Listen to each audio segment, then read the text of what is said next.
ॐ अज्ञानतिमिरान्धस्य ज्ञानाञ्जनशलाकया चक्षुरुन्मिलितं येन तस्मै श्रीगुरुवे नमः। वाञ्छाकल्पतरुभ्यश्च कृपा सिन्धुभ्यैव च पतितानां पावनेभ्यो वैष्णवेभ्यो नमो नमः। नमो महावदन्याय कृष्ण प्रेम प्रदायते कृष्णाय कृष्ण चैतन्य नाम्ने गौरत्विषे नमः। हे कृष्ण करुणा सिंधो दीनबंधो जगत्पते गोपेश गोपिका कांत राधा कांत नमोस्तुते। तप्त कांचन गौरांगी राधे वृंदावनेश्वरी वृषभानुसुते देवी प्रणमामि हरिप्रिये। वृंदायै तुलसीदेव्यै प्रियायै केशवस्य च कृष्णभक्तिप्रदे देवी सत्यवत्यै नमो नमः। श्री कृष्ण चैतन्य प्रभो नित्यानंद श्री अद्वैत गदाधर शिवसदि गौर भक्त वृंद। हरे कृष्ण कृष्ण कृष्ण हरे हरे हरे राम राम राम हरे हरे। हरे कृष्णा। सर्वप्रथम मैं अपने गुरुपाद पद ओम विष्णुपाद अष्टोत्तर शत श्री श्रीमद् भक्ति वेदांत माधव गोस्वामी महाराज के चरण कमलों में अनंत कोटि दंडवत प्रणाम ज्ञापन करता हूं। हम लोग श्रीमद् भगवद गीता का 5वां अध्याय श्रवण कर रहे हैं और 5वें अध्याय में हमारा 29वां श्लोक चल रहा है। 29वां श्लोक इस अध्याय का अंतिम श्लोक है, तो हम लोग उसका श्रवण कर रहे हैं। भगवान उसमें बता रहे हैं, अपने बारे में बता रहे हैं भगवान यहाँ पर। भोक्तारम यज्ञ तपसाम सर्वलोक महेश्वरम सुहृदम सर्वभूतानाम ज्ञात्वा माम शांतिम ऋच्छति। यहां केवल इसी श्लोक में भगवान ने अपना परिचय दिया है माम कहकर, ज्ञात्वा माम शांतिम ऋच्छति, कि मुझको जानकर मैं कैसा हूं शांति की प्राप्ति होती है। 5वां अध्याय क्योंकि कर्म संन्यास योग है, तो अधिकांश रूप से इसमें ज्ञान की बातें की गई हैं कि कर्म का स्वरूपतः कैसे त्याग किया जाता है। तो कर्म संन्यास योग, सांख्य योग, ज्ञान योग ये एक ही है। पूरे अध्याय में भगवान ने कहीं भी अपने ऊपर संकेत नहीं किया है माम कहकर, लेकिन यहां अंतिम श्लोक में माम शब्द कहा क्योंकि इसी अध्याय में भगवान ने कर्मयोग की बात की, ज्ञान योग की बात की, ध्यान योग की भी बात की। अब इन तीनों का जो पर्यवसान है, इन तीनों का जो उपसंहार है, वो भगवान अब भक्ति योग में कर रहे हैं। तो ये वाला जो हमारा श्लोक है ये भक्ति योग को प्रतिपादित कर रहा है कि भगवान कैसे हैं।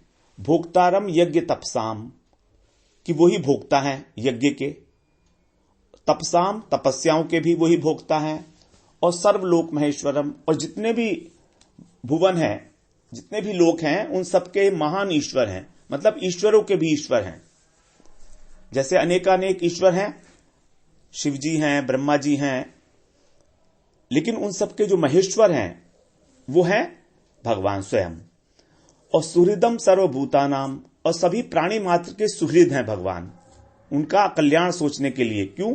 क्योंकि भगवान ही सबके पिता हैं।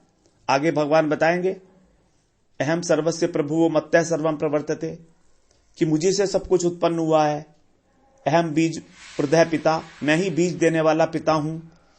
तो पिता हमेशा पुत्र के लिए, अपने बच्चे के लिए, संतान के लिए कल्याणकारी बातें ही सोचेगा।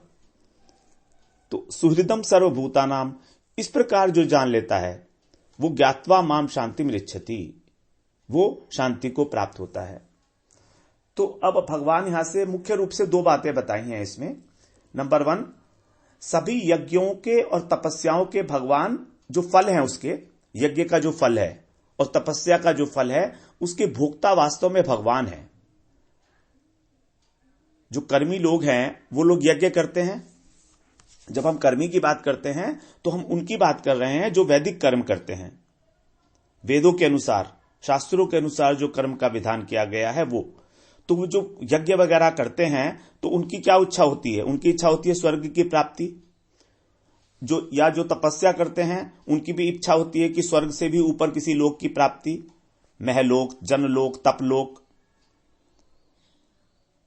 पृथ्वी से ऊपर भूव स्वह, उसके ऊपर फिर महा, जन, तप और सत्यलोक, 4 लोक और भी हैं स्वर्गलोक से ऊपर। तो उसमें से किसी लोक की प्राप्ति, ऐसा तपस्या का फल।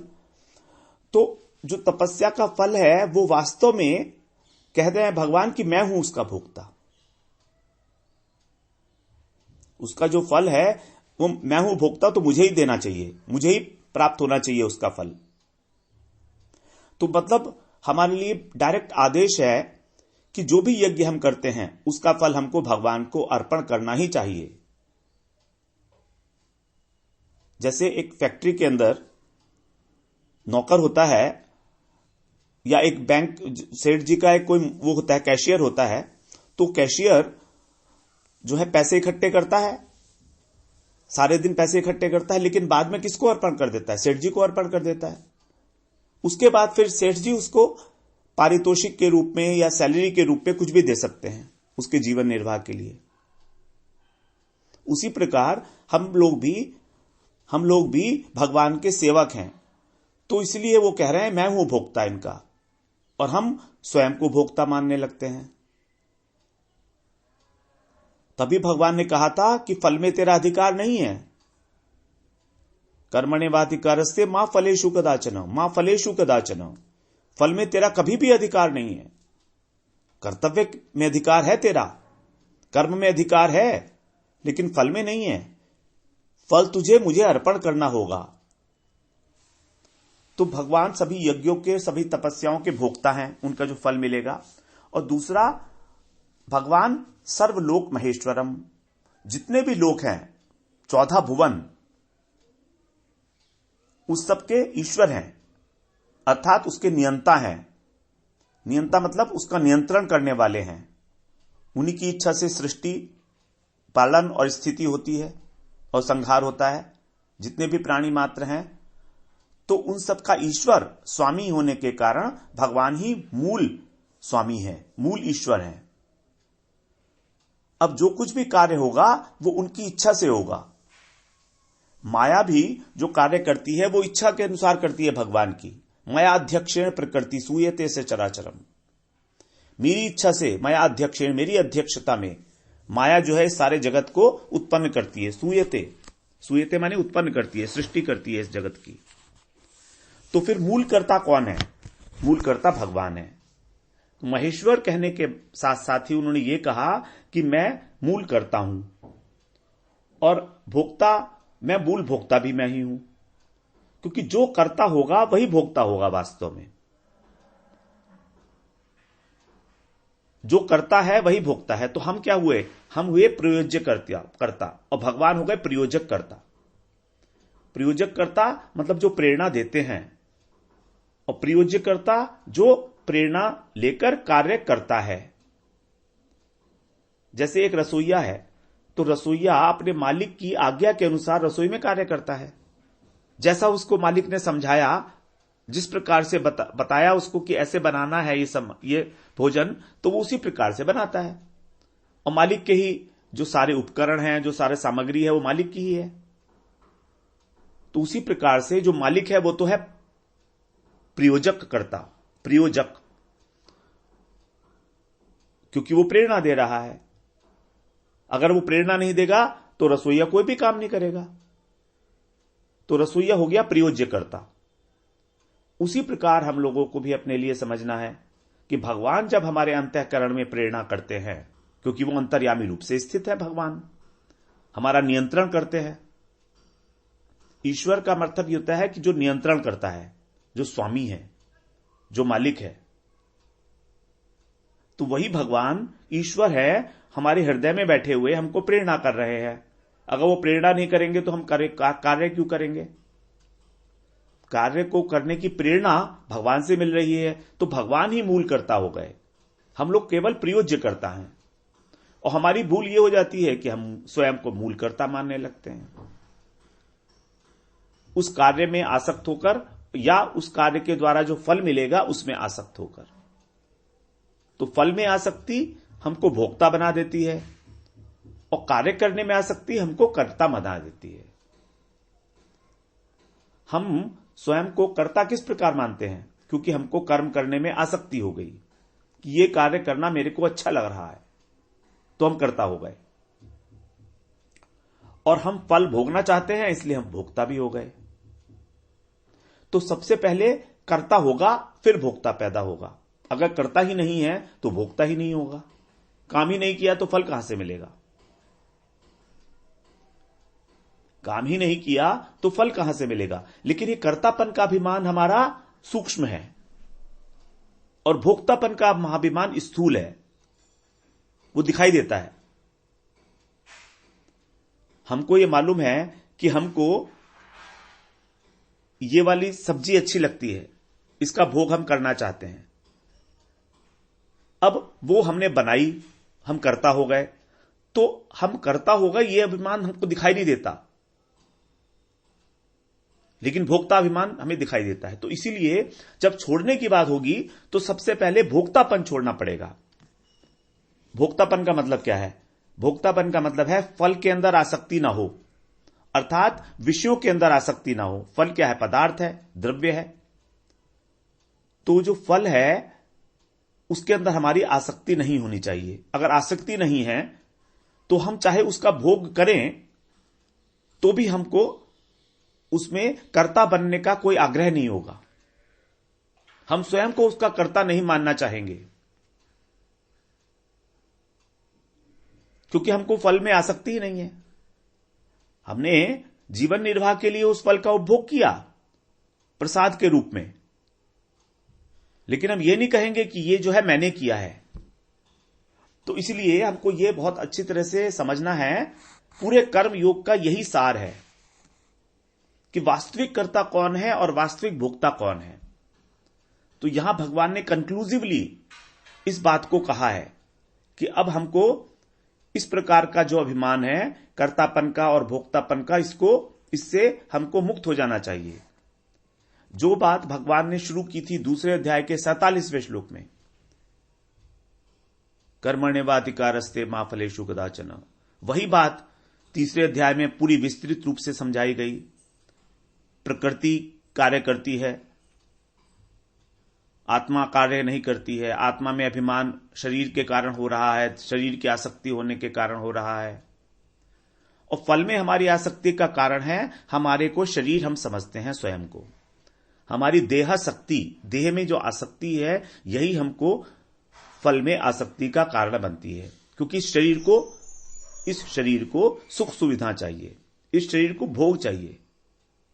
तो स्वभावतः है हमारी जो इंद्रियां हैं वो विषयों में भ्रमण करती हैं, स्वभावतः है, क्योंकि वो सजातीय वस्तु हैं। शरीर जड़ है, संसार भी जड़ है, पदार्थ भी जड़ है। तो ये दो बातें बार बार हमारे सामने आ रही हैं, क्रिया और पदार्थ।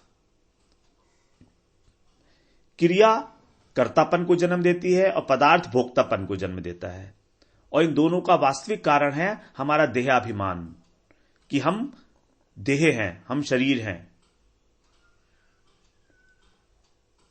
दो प्रकार के हमारे शरीर, स्थूल शरीर और सूक्ष्म शरीर। उसी प्रकार से दो प्रकार के हमारे अभिमान, एक स्थूल अभिमान और एक सूक्ष्म अभिमान। सूक्ष्म अभिमान में भोक्तापन का अभिमान और कर्तापन का अभिमान, ये सूक्ष्म है। भोक्तापन का अभिमान होता है मन के कारण, क्योंकि आसक्ति होती है मन और बुद्धि में, और कर्तापन का अभिमान होता है अहंकार में। और जो स्थूल अभिमान है वो ये है कि मैं पुरुष हूं, मैं स्त्री हूं, मैं छोटा हूं, मैं बड़ा हूं, मैं मोटा हूं, मैं पतला हूं, मैं सुंदर हूं, मैं काला हूं। ये सारे जो शरीर को लेकर अभिमान है, यह है स्थूल अभिमान। तो अब ऐसे परमेश्वर कैसे हैं? वो सुहृदम सर्वभूता नाम, सबके हृदय में अंतर्यामी रूप से स्थित होने के कारण वो क्या करते हैं, वो सबका पालन भी करते हैं, क्योंकि वो ईश्वर है। ईश्वर हमारा पालन भी करते हैं, हमारा नियंत्रण भी करते हैं और हमारा पालन भी वही करते हैं। भर्ता भी हमारे वही हैं, भर्ता भी वही हैं हमारे, और रक्षक भी वही हैं। तो वही हमारे परम भर्ता हैं, अर्थात पालन करने वाले हैं। पालन करने का मतलब हो गया वो हमारे कर्ता हो गए, परम कर्ता हो गए। वो हमारे कर्ता नहीं, वो परम कर्ता हो गए, मूल कर्ता हो गए। तो वे सबके परम बंधु भी हैं साथ में। इन दोनों के साथ साथ सुहृदम सर्वभूतानाम, इतना जानने से ही शांति की प्राप्ति हो जाती है। अब यह हमें समझना पड़ेगा कि किस प्रकार से शांति की प्राप्ति होगी। अगर हम ये जान लेंगे, हमने भगवान को मूल कर्ता मान लिया, मूल भोक्ता मान लिया, हमने भगवान को अपना सुहृद, अपना मित्र भी मान लिया, अपना परम बंधु भी मान लिया, लेकिन हमको शांति कैसे मिलेगी? अब भगवान से हमारा सौहार्द भाव हो गया, तो भगवान से हमें शांति कैसे मिलेगी उनको जानने से? ऐसा, इसके लिए हम उदाहरण अगर देखें, जगत के अंदर क्या होता है, अगर हम किसी व्यक्ति विशेष को, जिसके पास बहुत ऐश्वर्य है, जो धनवान है, विद्वान है, प्रभावशाली है, उसकी पावर बहुत है, तो अगर हमारा उससे किसी प्रकार से मित्रता हो जाए, और केवल मित्रता ही नहीं, हमारा उससे सौहार्द भाव हो जाए, बंधुवत, वो हमको प्रेम करने लगे, हम उससे प्रेम करने लगे, और उसका हृदय भी विशाल हो, और उस विशाल हृदय में हमारे प्रति प्रीति की भावना हो, यही है सुहृद होना। तो अगर हम ऐसे व्यक्ति का आश्रय लेते हैं तो हम स्वयं को सुरक्षित अनुभव करते हैं। एक शहर के अंदर अगर हमारी मित्रता वहां के पुलिस ऑफिसर से हो जाए, या एक जिले के अंदर डिस्ट्रिक्ट मजिस्ट्रेट से हमारे मित्रता हो जाए, हमारा घनिष्ठ संबंध हो जाए, पारिवारिक संबंध हो जाए, तो फिर हमको कोई डर नहीं रहेगा, हमारा भय खत्म, हम स्वयं को सुरक्षित समझेंगे। पहले हम छोटे से काम करने से भी जो परेशान से हो जाते थे कि क्या होगा, कोई बाधा आ जाएगी तो, लेकिन अब हमें मालूम हो गया, विश्वास हो गया कि आवश्यकता पड़ने पर वो प्रभावशाली व्यक्ति, वो ऐश्वर्यशाली व्यक्ति हमारी रक्षा कर सकता है, क्योंकि हमारा सौहार्द भाव हो गया है उससे, उसका हृदय विशाल है। लेकिन हमें यह जानना होगा कि वो हमारे प्रति प्रीति का भाव रखता है, वो हमसे प्रेम करता है। अब वो हमसे प्रेम तभी करेगा जब हम भी उससे प्रेम करेंगे, जब हमारा उसके प्रति कोमल भाव होगा, बंधुवत भाव होगा, तो उसका भी भाव होगा। तो ये जानना आवश्यक है कि हमारा आपस में संबंध कैसा है, बंधुवत संबंध है हमारा, तभी हमको ये विश्वास होगा कि वो हमारी रक्षा करेगा। और ये विश्वास, इस विश्वास का होना कि वो हमारी विपत्ति आने पर या आवश्यकता पड़ने पर हमारी सहायता करेगा, ये हमारी बहुत बड़ी शांति हमको देगा मन में। हम निश्चिंत हो जाएंगे, फिर हम किसी से डरने की कोई जरूरत नहीं है, चाहे को बड़े से बड़ा खतरा हो, क्योंकि उसके पास तो बहुत बड़ी पावर है। और अगर चीफ मिनिस्टर से जान पहचान हो जाए तो और भी ज्यादा, और अगर प्राइम मिनिस्टर से हो जाए तो और भी ज्यादा सुरक्षित अनुभव करेंगे हम लोग। हमको मन में बिल्कुल शांति हो जाएगी, फिर हम कुछ भी कार्य कर सकते हैं। कोई प्रोजेक्ट बनाना है, कुछ करना है, तो वो हमारी मदद करेगा। लेकिन इसके लिए फिर दो चीजें आवश्यकता जरूरी हैं कि वो जो सुहृद है वो ऐसा होना चाहिए जो शक्तिशाली हो। अगर ये जो जगत के जितने भी सुहृद हैं, इनके पास जितना भी ऐश्वर्य है, जितनी भी शक्ति है, वो सब सीमित है। लेकिन यदि वह सुहृद हमारा असीम शक्तिशाली हो, मान लीजिए असीम, और हमसे अनंत प्रेम करता हो, प्रेम से भरा हो हमारे लिए, और हम भी हम भी जो है सर्वतोभावेन प्रत्येक प्रकार से उसका आश्रय ले लें, अगर सर्वतोभावेन सारे आश्रय को छोड़कर एकमात्र उसी का अगर आश्रय हम ले लेंगे, तो वे जो भगवान है, क्योंकि भगवान ही है एक ऐसे, भगवान ही है जिनमें समग्र ऐश्वर्य, समग्र वीर, समग्र यश, समग्र श्री, समग्र ज्ञान और समग्र वैराग्य, ये 6 गुण हैं। भगवान को भगवान कहते हैं इसीलिए, भगवान का मतलब है गुणवान, और ये गुण जो है भगवान में समग्रता से स्थापित है। जैसे बल होता है जिसके पास, उसको बोलते हैं भगवान, विद्या होती है तो बोलते हैं विद्वान, ऐसे भग का अर्थ भगवान, गुण तो गुणवान, तो भगवान जो है वो गुणवान है समग्र रूप से। तो ऐसे भगवान जो हमारे प्रति असीम प्रीति रखते हैं, असीम प्रीति, कोई उसका लिमिट नहीं है। हम उनके ही बच्चे हैं, संतान है हम उन्हीं की, उनका अंश है हम। ममई वांशो जीव लोके जीव भूते सनातन है। वही चाहते हैं कि ये मेरा पुत्र जो संसार में जा गया है, ये मेरे पास लौट कर आके मेरी सेवा करे और आनंद की प्राप्ति करे, परम आनंद की प्राप्ति करे। भगवान के पास क्या कमी है ऐश्वर्य की? परम ऐश्वर्यशाली है भगवान, परम ऐश्वर्यशाली। तो वो क्या नहीं चाहेंगे कि ये मेरे पास आ जाए? अनंत ऐश्वर्य की खान है भगवान। तो वो तो हम सबको बुला रहे हैं, बुलाना चाहते हैं, कृपा कर रहे हैं, शास्त्रों के माध्यम से, गुरु के माध्यम से, अथवा स्वयं आकर इस पृथ्वी के ऊपर अनेक अनेक प्रकार की लीला करके, मनुष्यवत लीला करके, मनुष्यवत लीला, मनुष्य की भांति, साधारण मनुष्य की भांति। राम वन वन में भटक रहे हैं, सीता जी की खोज कर रहे हैं, बिल्कुल साधारण मनुष्य की भांति। क्या वो जानते नहीं है कि सीता को रावण ले गया है?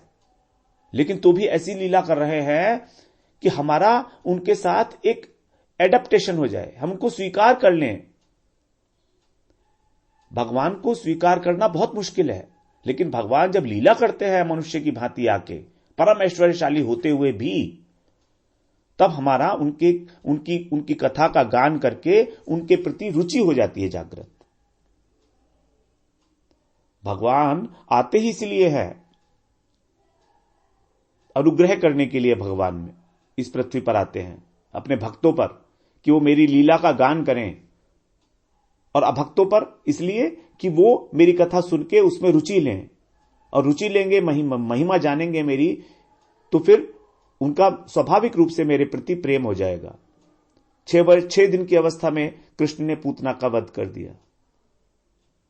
वध क्या, उद्धार किया उसको अपने लोक में ले गए, सालोक की मुक्ति दी उसको। तो ये कोई साधारण तो नहीं है, लेकिन तो भी हम लोग सोचते हैं कि कृष्ण एक साधारण मनुष्य है।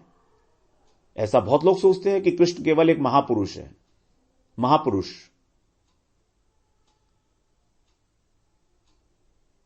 कृष्ण ने जो लीलाएं की ब्रज में, इतने असुरों को वध किया, इतना सब किया, क्या वो एक मनुष्य कर सकता है? 7 दिन तक गोवर्धन को धारण किया, क्या वो एक मनुष्य कर सकता है?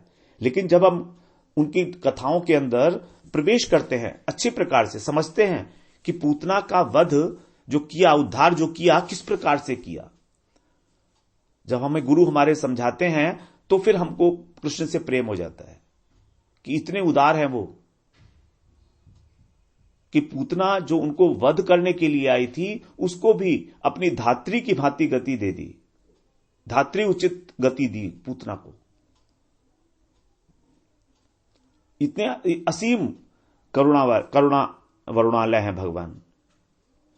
तो तभी जब हम उनके प्रति भी प्रीति से युक्त होंगे उनकी कथाओं को सुनकर, और वो तो हमारे प्रति प्रीति से युक्त हैं ही, और ये जानेंगे कैसे हम? ये भी जानेंगे कथाओं के माध्यम से ही।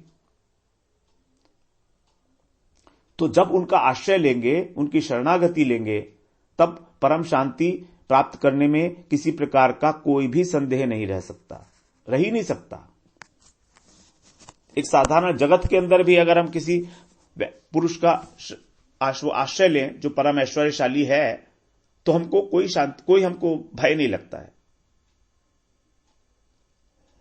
अब यहां पर भगवान ने एक बात की, सबसे पहले भोक्तारम यज्ञ तपसाम, अर्थात जो यज्ञ और तपस्याओं से प्राप्त होने वाले फल हैं, क्योंकि आगे 9वें अध्याय में 24वें श्लोक में यही बात बताई भगवान ने, अहम ही सर्व यज्ञानाम भोक्ता च प्रभुरेव च, सेम बात कि मैं ही सभी यज्ञों का भोक्ता हूं और स्वामी हूं, महेश्वर हूं।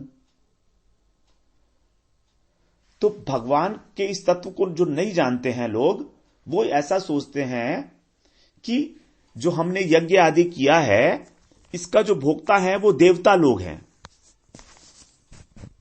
यज्ञ जो किया जाता है इंद्र के लिए, वरुण के लिए, अग्नि के लिए, सूर्य देव के लिए, वो सोचते हैं कि देवता जो है ये है भोक्ता, भगवान नहीं है।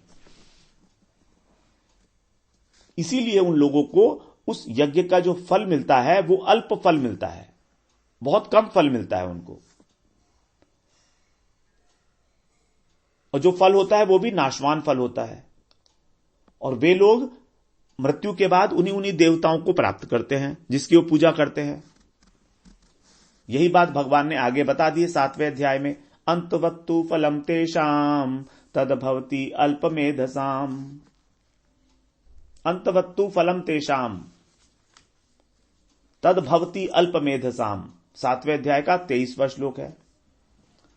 देवान देवयजो यान्ति मदभक्ता यान्ति मामपि, बिल्कुल स्पष्ट कर दिया भगवान ने यहां पर, अंतवत्तु फलम तेषाम अल्पमेधसाम, वे जो अल्प बुद्धि वाले योग हैं, कौन लोग, जो यज्ञ का भोक्ता देवताओं को समझते हैं,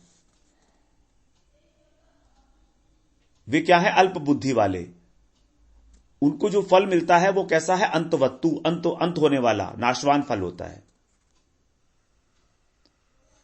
और फिर वो उन्हीं देवताओं को प्राप्त करते हैं। देवान देव यजो यान्ति, अर्थात देवताओं को पूजन करने वाले लोग देवताओं को प्राप्त करते हैं, और मदभक्ता यान्ति मामपि, मेरे भक्त जो हैं वो मुझे प्राप्त होते हैं, मुझको ही प्राप्त होते हैं, मामपि।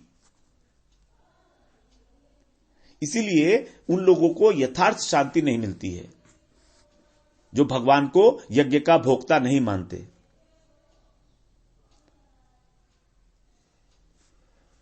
भगवान ने यहां पर कहा कि मैं सुहृदम सर्वभूतानाम, सबका सुहृद हूं। भगवान सुहृद कैसे हैं? भगवान सुहृद हैं क्योंकि वो हमारे हृदय के अंदर बैठे हैं। ईश्वर है सर्वभूतानाम हृदयेशे अर्जुन तिष्ठति, ईश्वर सर्वभूतानाम हृदयेशे अर्जुन तिष्ठति, तिष्ठति हृदय के अंदर, हे अर्जुन, ईश्वर के रूप में भगवान सारे प्राणियों के हृदय के अंदर बैठे हुए हैं।